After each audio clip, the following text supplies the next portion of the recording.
everyone, it's Tech Tuesday and you're watching Ask a Tech. We are at a campsite doing a special winter prep for you, and I'm here with two LCA experts. Let's go ahead and introduce you guys. My name's Scott. Like she said, I'm with the technical support team at LCI, the contact center, and I'm going to be discussing your leveling system for winter prep. My name is Dan. I'm with the technical team as well from the call center, and I'm going to go over axles and bearings. Awesome, let's get started. Hi, my name's Dan. I'm here with Scott. What we're going to do is go over some bearing packing and some basic maintenance on your axles. First thing is safety. When you get your trailer propped up, make sure you've got your jack stands underneath there and that you're going to be safe when you're doing your service here. So first thing we want to do is get this cap off of here, and then we want to get the cotter pin out of the castle nut here so we can remove everything. And again, the parts we have here, obviously we're not doing it just like we would on the trailer. We're just doing this just so we can give you a good example of how to do it. So you want to get the castle nut off of here. And then when you get ready to pull the hub, get your fingers in front of this washer here, because you don't want the washer and the bearing to fall out and hit the ground here. Then you're going to have take a chance of damaging that. So now that I've got everything here, here's my washer, here's my outer bearing. One thing we want to do is when we take the outer bearing out, clean it all up. And we've got one here that's cleaned up, and what you want to do is spin it around, check for any bluing, any scoring, any pitting. If you have that, I would suggest changing it. Alright, once you get the hub off, we want to get the seal removed. We want to check the inner bearings, or the inner bearings here and the races, and clean everything up a little bit. But when we take the seal off, one important thing is always replace the seal once you remove it, okay? Because you're going to probably damage it when you use a seal puller or whatever tool you're going to use to pull this seal off. So you get this under here.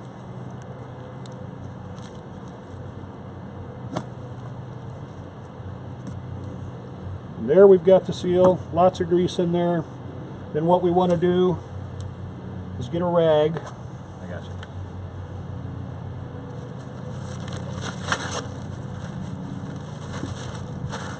Grab this inner bearing here, get this out, clean it up, get all the grease out, and again, check for any pitting, scoring, bluing. If you have any of those conditions, I would suggest changing the bearing. You'll want to clean the inner part of that hub out, check your race, again for any pitting or bluing. Generates a lot of heat there. Now you've got your bearing out, you've inspected it, you've cleaned it all up, now it's time to repack it. So what I've done is I've taken some lithium-based complex grease, got the clean bearing, and if you hand pack it, you want to put that in your hand and then press down and then rotate it around until you see that grease starting to come up through the bearings. And you'll do that all the way around. I can start to see the squeeze out coming in here. And you'll do that all the way around. I'd suggest doing it both ways, flipping it over. Do the same thing from the other side, all the way around. And then the excess that you have on the outside, you can rub around the outside of the bearing. Now we're going to put this back together.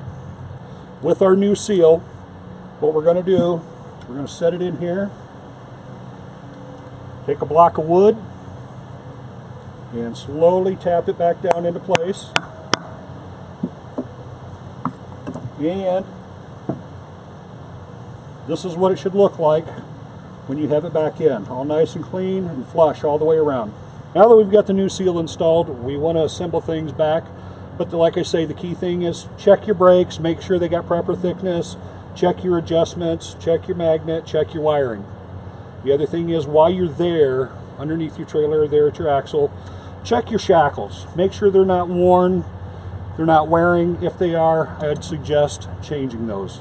And again, we have different sizes. We got the short ones, long ones, and we even have some thicker ones here, which you probably can't see, but anyhow, we do have some thicker ones. So let's make sure that safety is a key thing. When you're here, let's check everything that you can. So now we're going to put this back together. Again, we've got the new seal. When you put this back on, you want to be careful so you don't damage the seal.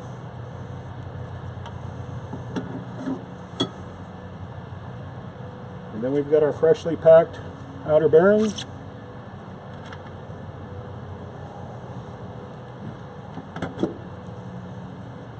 And our washer. Now when you're putting the castle nut back on, I would need to torque that down to 50 foot-pounds to compress that bearing in there. And then after you've torqued it down to 50 foot-pounds, back it off and then tighten back by hand until you can get the cotter pin line back up.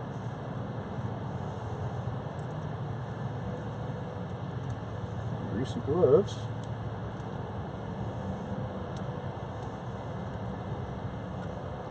We've got that back in there. Bend it back so it's not going to rub up against anything. Before you put the cap back on, just make sure it spins. You've got your proper adjustment on your brakes. Cap back on. And we are good to go.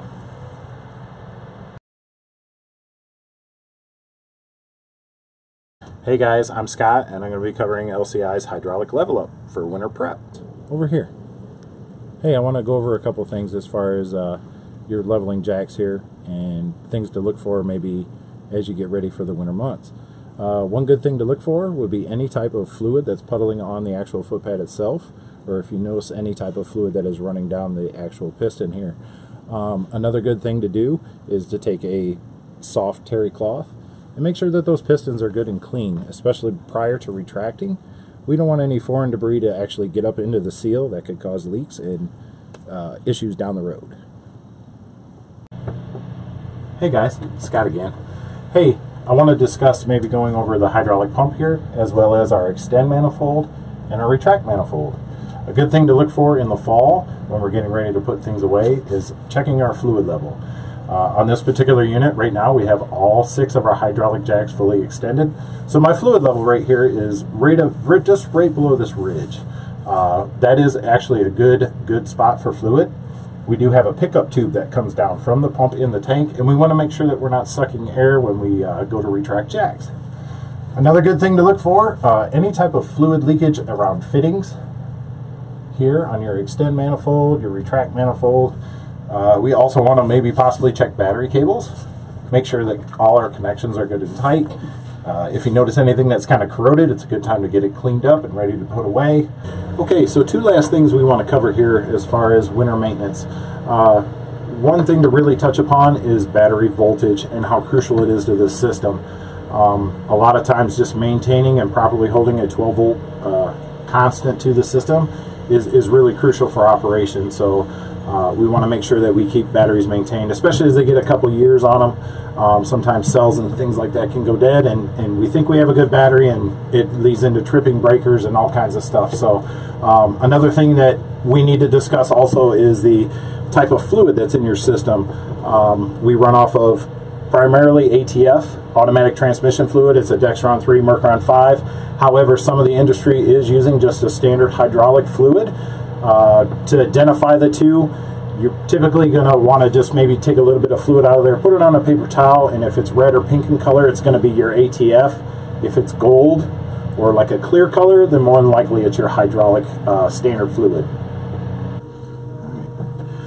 So what I want to run through is a quick brief overview of the manual override process in the event that you had some sort of electrical concern with your coach and you couldn't, battery voltage is too low, things of that nature, needed to get it on the truck and get it back on the road. A couple good resources to have with you, a set of Allen wrenches. We're specifically looking for a 5/32 Allen head wrench, as well as a cordless screw gun. We don't want the impact style because the impact will damage the pump when we're trying to run it. Another good thing to do is to have an assortment of bits. However, if you're in a pinch and all you have is a Phillips bit, if you were to remove that bit and flip it over, insert this way, now we have a 1/4 inch hex bit. This is really good for doing the override on the pump, as on the back side here we have a sticker with the hex head there is like a red arrow on there. What you're going to want to do is remove that sticker and then just insert that drill and run it in reverse. However, we do have to open valves. A lot of calls we get identifying where valves are, because our system does have blocking valves for each set of jacks. Valves are located here on our extend manifold. What you'll do is you'll insert the 5/32 Allen head wrench into that valve. You're going to turn it clockwise. It's an aluminum valve body, so we don't want to crank on this valve. You're just simply going to turn that wrench finger tight until it seats all the way in. And at that point, you'll do your operation as far as manual override. Once you're done, a good point is to go back to each one of these valves and close it by turning it to the left counterclockwise. Therefore, if there were any concerns and you got your unit to a dealership, technicians out there, they're not starting from scratch and trying to figure out, and we have an open valve the whole time. Hey everyone, thanks for tuning in today. We hope that we've taught you something new. If you have any questions or comments, just leave that in the comment section below. And in the meantime, Pudgy Pies!